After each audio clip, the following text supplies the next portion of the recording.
Assalamualaikum warahmatullahi wabarakatuh. Rabbi shrah li sadri wa yassir li amri wahlul 'uqdatam min lisani yafqahu qawli. Rabbi zidni ilman warzuqni fahman. Halo semuanya, perkenalkan nama saya Aisyah Sirin Cahyani dari kelas A Kimia Dasar Teknik Industri 2021. Di dalam video kali ini, kita akan membahas mengenai konsep kesetimbangan kimia. Apa sih arti kesetimbangan? Kesetimbangan itu kan memiliki arti setimbang ya, atau sama. Nah, dalam kesetimbangan kimia, apa yang sama? Yakni laju reaksinya. Sehingga secara sederhana dapat didefinisikan bahwa reaksi kesetimbangan merupakan reaksi kimia yang menyatakan laju reaksinya dapat berlangsung dari arah reaktan ke produk dan sebaliknya dengan kecepatan yang sama dan pada suhu tertentu. Jadi arahnya bolak-balik. Dan perlu diingat kembali juga bahwa reaktan ini yang terletak di sebelah kiri persamaan, sedangkan produk ini adalah hasil reaksi yang terletak di sebelah kanan panah. Lalu berdasarkan arahnya, reaksi kimia ini terbagi menjadi dua, ada reaksi irreversibel dan ada reaksi reversibel. Contohnya, ketika teman-teman sedang memasak beras hingga kemudian menjadi nasi, tidak mungkin kan nasi yang sudah jadi tadi bisa kita masak kembali untuk kemudian menjadi beras. Tidak mungkin kan? Nah, kebanyakan reaksi kimia juga seperti itu teman-teman, atau disebut dengan reaksi irreversibel. Saat reaksinya terjadi, produknya ini tidak bisa kembali menjadi reaktan. Sebaliknya, ada reaksi yang dapat dibalik atau disebut dengan reaksi reversibel.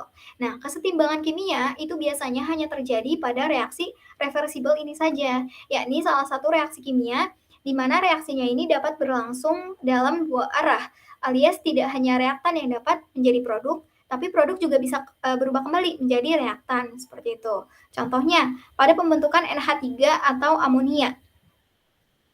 Nah, pada pembentukan reaksi amonia ini dapat terjadi kedua arah, baik ke kanan ataupun reaksi ke kiri dalam satu waktu secara bersamaan. Reaksi inilah yang disebut dengan reaksi reversibel atau reaksi dua arah yang dapat berbalik, dan biasanya ditandai dengan simbol panah bolak-balik seperti ini.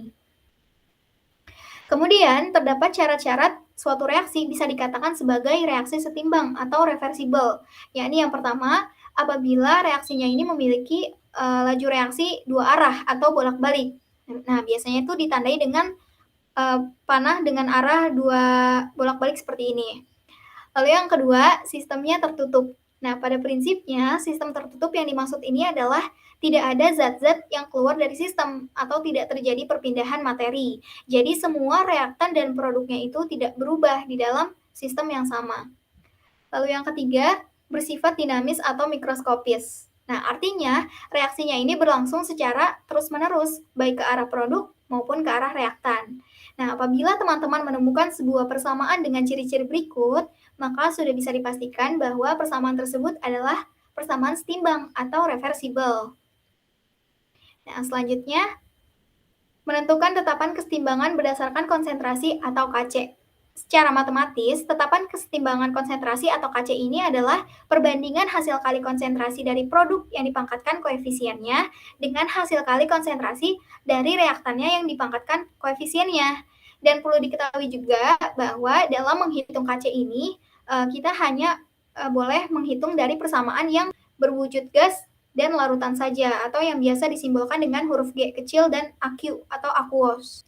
Nah, tetapan kesetimbangan konsentrasi ini dibagi lagi menjadi dua, ada kesetimbangan homogen dan ada kesetimbangan heterogen. Kita bahas satu-satu ya. Yang pertama, kesetimbangan homogen. Nah, sesuai dengan namanya yang mengandung kata homogen, kesetimbangan ini terjadi pada saat produk dan juga reaktannya ini berfase sama, berasal dari fase yang sama, yakni seluruhnya berfase gas atau seluruhnya berfase larutan atau aqueous. Nah, contoh persamaannya bisa dilihat di sebelah kiri. Dapat kita lihat secara bersama-sama bahwa cirinya ini terletak pada fasenya. Dia memiliki fase yang sama semua, fase gas semua. Nah, maka nilai kesetimbangan konsentrasinya dapat disusun sebagai rumus yang ada di sebelah kiri ini. Kc sama dengan molaritas produk pangkat koefisien dibagi dengan molaritas reaktan pangkat koefisien. Lalu yang kedua, kesetimbangan heterogen. Setelah kita memahami konsep homogen, pasti kita sudah bisa mulai menebak nih mengenai konsep heterogen ini. Jadi, kesetimbangan heterogen ini merupakan jenis kesetimbangan yang terjadi pada saat produk dan reaktannya ini berasal dari fase yang berbeda, di mana yang hanya mempengaruhi dalam kesetimbangan ini hanyalah fase gas dan larutan saja. Nah, jika pada kesetimbangan homogen itu semua fasenya sama, namun berbanding terbalik dengan heterogen, yakni fasenya berbeda-beda. Maka nilai kesetimbangannya dapat disusun sesuai dengan rumus yang ada di sebelah kanan ini. Kita lanjut ke contoh soal nomor 1. Silakan teman-teman perhatikan reaksi persamaan berikut. Nah, persamaan reaksi ini dapat kita lihat bersama-sama bahwa fasenya ini sama semua ya, berfase gas semua. Maka dapat dipastikan bahwa ini termasuk ke dalam persamaan homogen. Dan dapat diketahui juga dari soal masing-masing mol dari senyawanya. Maka tetapan kesetimbangannya dapat disubstitusikan sebagai berikut.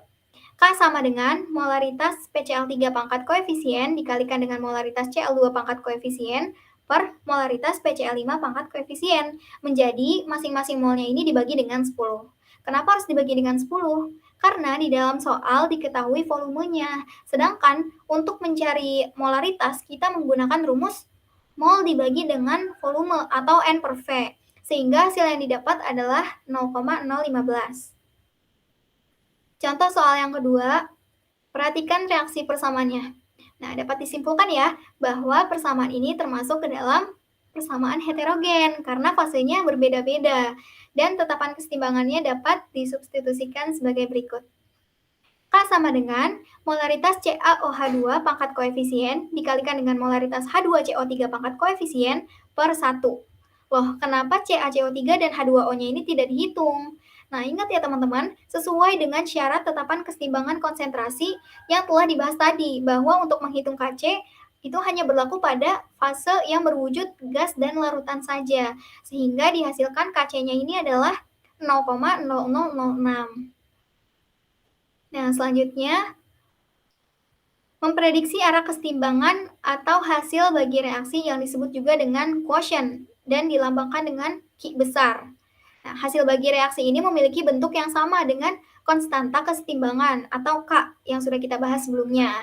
Tetapi dalam quotient ini melibatkan nilai-nilai yang belum tentu konsentrasinya itu setimbang. Dalam kimia, Q ini menghubungkan jumlah produk dan reaktannya itu pada titik waktu tertentu. Jadi, jika hasil bagi reaksinya ini dibandingkan dengan konstanta kesetimbangan atau K, maka arah reaksi dari persamaannya itu dapat diketahui seperti itu. Sekarang kita beralih ke contoh soalnya. Pada suhu tertentu, diketahui persamaannya sebagai berikut. CO dan H2O menghasilkan CO2 dan H2 dengan Kc-nya 1 dan mol dari tiap masing-masing senyawa. Tentukan arah reaksinya. Nah, penting untuk kita memasukkan harga konsentrasinya ke dalam persamaan Q atau ke dalam rumus Q-nya. Asumsikan volume adalah V. Nah, asumsi ini tidak berarti karena nanti volumenya ini akan hilang. Sehingga Q-nya dihasilkan adalah 4, yang dimana 4 ini lebih besar ya dari Kc yang telah diketahui di dalam soal, yakni 1. 4 lebih besar dari 1. Maka apabila Q-nya ini lebih besar dari Kc, maka reaksi totalnya ini bergerak ke arah kiri sampai dengan keadaannya itu setimbang. Berarti jumlah CO dan H2O-nya ini akan menjadi lebih besar karena kan reaksinya bergerak ke arah kiri atau ke arah reaktan. Sedangkan sebaliknya, jumlah CO2 dan H2-nya ini akan berkurang seperti itu. Lo kok bisa tahu sih kalau arah reaksinya itu bergerak ke arah kiri dan lain sebagainya? Nah, karena itu semua berhubungan dengan konsep ini, hubungan antara Q dan Kc. Nah, perlu kita sadari juga bahwasannya Q dan Kc ini sebenarnya adalah saudara kembar ya ibaratnya, karena cara menghitungnya menggunakan rumus dan konsep yang sama. Namun yang membedakannya ini memang adalah ketika keduanya ini sudah dibandingkan dan menghasilkan hasil bagi reaksi atau yang disebut dengan rasio, pada akhirnya ini akan menghasilkan prediksi suatu kesetimbangan reaksi dan juga arah reaksinya, seperti itu. Nah, di sini terdapat 3 kemungkinan. Yang pertama, apabila Q-nya lebih kecil dari Kc, maka arah reaksinya ini bergerak ke arah kanan sampai dengan keadaannya setimbang. Lalu kemungkinan yang kedua, apabila Q-nya lebih besar dari Kc, sesuai dengan contoh soal yang tadi ya, maka arah reaksinya ini bergerak ke arah kiri sampai keadaannya setimbang. Dan kemungkinan yang ketiga, apabila Q-nya sama dengan Kc, berarti reaksinya ini tidak bergeser, alias reaksinya ini sudah setimbang. Jadi dapat disimpulkan ya bahwa quotient atau Q dan Kc ini sangat berhubungan dalam memprediksi suatu kesetimbangan reaksi dan juga arah reaksinya. Seperti itu teman-teman. Mudah dipahami ya? Baik, mungkin cukup itu saja yang dapat saya sampaikan. Apabila terdapat kekeliruan atau kesalahan informasi dan sebagainya terkait yang sudah saya sampaikan, mohon untuk tidak segan memberikan kritik dan juga saran. Sekian dari saya, semoga bermanfaat. Terima kasih. Wassalamualaikum warahmatullahi wabarakatuh.